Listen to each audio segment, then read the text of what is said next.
सामने आई है। दरअसल जब भारत समाचार की टीम यहां पर पहुंची तो प्रसव कराने आई महिला से 5,000 रुपए मांगे जाने का खुलासा हुआ। डिलीवरी के नाम पर यहां पर पैसे वसूले जा रहे थे। प्राइवेट वाहन से महिला अस्पताल पहुंची थी। रिटायर्ड नर्स का अस्पताल में सिक्का चलता है। भारत समाचार की पड़ताल में ये खुलासा हुआ है। हालांकि एडिशनल सीएमओ ये कह रहे हैं कि उन्हें इस बात की जानकारी है। आपको बता दें, कल इसी सीएससी में भैंस घूमती हुई नजर आई थी। आज यहाँ जो पड़ताल की गई भारत समाचार के द्वारा, उसमें जो जानकारी सामने आई उसके मुताबिक यहाँ पर घूसखोरी का खुला खेल चल रहा है। और इसी खबर पर ज्यादा जानकारी के साथ संवाददाता ओमपाल हमारे साथ जुड़ गए। ओमपाल, सीएससी है मिलक की और यहाँ पर जमकर घूसखोरी हो रही है, भैंसे टहलती हैं यहाँ पर। देखिए, जो सबसे मेन चीज तो है, जो सीएमओ का घर है उसके सामने भैंस का तबेला बना हुआ है और भैंस अवैध लोग पालते हैं गलत तरह से। उस पर सीएमओ कोई कार्रवाई नहीं करते। उसके बाद में सीएससी की अगर बात करूं तो सीएससी के भीतर लोगों ने भैंसों के तबेले बना रखे हैं, उसके अंदर भैंस पाल रहे हैं और रिटायर्ड जो नर्स है उसका वहां सिक्का चलता है। और यही वजह है कि वो मन माने पैसे वहां पर वसूलते हैं और इसमें एक बहुत बड़ा रैकेट आशाओं का है। आशाओं से तो वहां के लोगों को आशाएं छोड़ देना चाहिए, क्योंकि वो आशाएं उनके लिए काम करती हैं। जो रिटायर्ड एक नर्स है और वो नर्स जो बच्चा पैदा कराने लोग आते हैं उनसे पहले पैसों की मांग करती है। और जैसे ही हम पड़ताल करने वहां पर पहुंचे तो सारा का सारा कैमरे में हमारे वो बात कैद हो गई। और उसके बाद जब वहां पर उसका चेहरा दिखाने की बात हुई तो कहा कि थोड़ी देर में हम उसका चेहरा आपके कैमरे में दिखवा देंगे। पूरे स्टाफ के लोगों ने उसको वहां से दूसरे गेट से निकाल दिया। हालांकि हमने सोचा कल वरिष्ठ अफसरों से बात करेंगे तो एडिशनल सीएमओ ने खुद इस बात को कबूला कि हाँ, आपकी बात सही है, मेरी जानकारी में ये मामला है। क्योंकि अब मैं सीएमओ से परमिशन लेके पूरे घटनाक्रम की जांच कराऊंगा। जांच कराने के बाद में उसके खिलाफ कड़ी कार्रवाई की जाएगी। ओमपाल, तमाम जानकारी देने के लिए आपका शुक्रिया।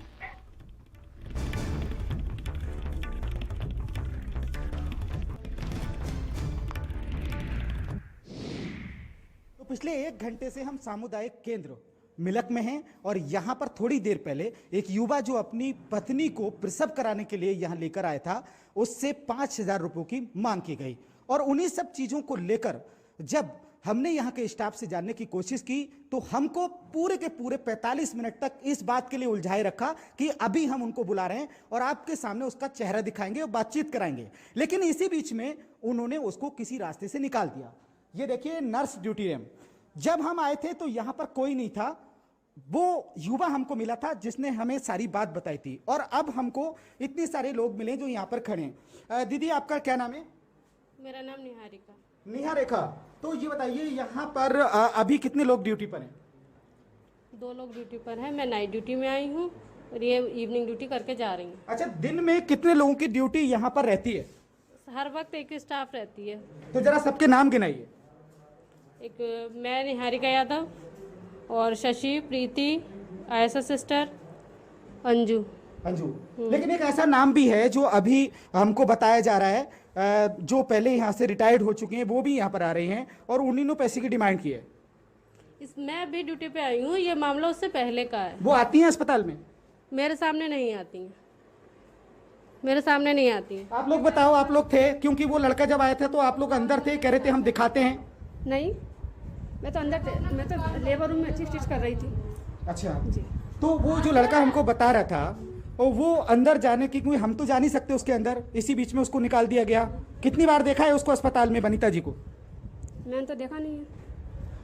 तो सुना आपने कि यहाँ पर अब उस महिला को कोई भी कुछ बताने के लिए तैयार नहीं है, जो यहाँ से धन उगा रही है, पैसे उगा रही है। सवाल यह है कि यहाँ पर जिन लोगों की ड्यूटी लगी है ये कैसे किसी की एंट्री नहीं करते, और एंट्री भी अगर करते हैं तो वो सारी चीजें हमको नहीं बता रहे। ओमपाल सिंह राजपूत, भारत समाचार। यहाँ पर कुछ युवा दिख रहे हैं। आप मुझे बताओ, आप इसी अस्पताल में किस लिए आए? सर, डिलीवरी के लिए। पत्नी की डिलीवरी? हाँ जी। तो अब बताओ यहाँ पर किस तरीके की बातचीत आपके द्वारा डॉक्टरों ने की है? सर ये बताइए, मुझसे 5,000 रुपये मांगे सर। किसने मांगे? नर्स, सिस्टर ने। अच्छा। हाँ जी। कब मांगे थे? अभी। क्या कहा? कह रहे प्राइवेट में ले जाओ या यहीं ले जाओ, 5,000 रुपये लगेंगे। आप देखेंगे एक पेशेंट भी अभी यहाँ पर एक प्राइवेट गाड़ी से आया। सोचिए किस तरह से यहाँ पर एक पेशेंट, इसको एम्बुलेंस भी नहीं मिली है, और जच्चा बच्चा के लिए एम्बुलेंस देने की बात कही जाती है, और ये प्राइवेट गाड़ी से। आपको एम्बुलेंस वगैरह नहीं मिली? जी टाइम लग रहा था एम्बुलेंस में। तो सरकारी एम्बुलेंस में टाइम मिल रहा था। सोचिए कितनी एम्बुलेंस की सेवा है, कोरोना काल में भी जच्चा बच्चा के लिए एम्बुलेंस नहीं मिल पा रही है। आप देखिए नर्स ड्यूटी रूम, यहां पर फिलहाल अभी कोई नर्स यहां पर मौजूद नहीं है। आप सीधी तस्वीरें देखेंगे, मिलक के सामुदायिक केंद्र से कोई नर्स यहां पर मौजूद नहीं है, और महिला वार्ड है यहां पर। इस साइड में हम देख रहे हैं यहां पर भी ये ताला लगा हुआ है। आप देखिए निगरानी कक्ष में भी फिलहाल कोई नहीं है, पंखे चल रहे हैं, बिजली बर्बाद हो रही है। योगी जी, स्वास्थ्य मंत्री जी, कम से कम ऐसे लूटपाट मचाने वाले डॉक्टर नर्सों पर तो बड़ा शिकंजा कसिए। इनको कोई अधिकार नहीं है लोगों की जिंदगी को इस तरह से बर्बाद करने का और लूटने का।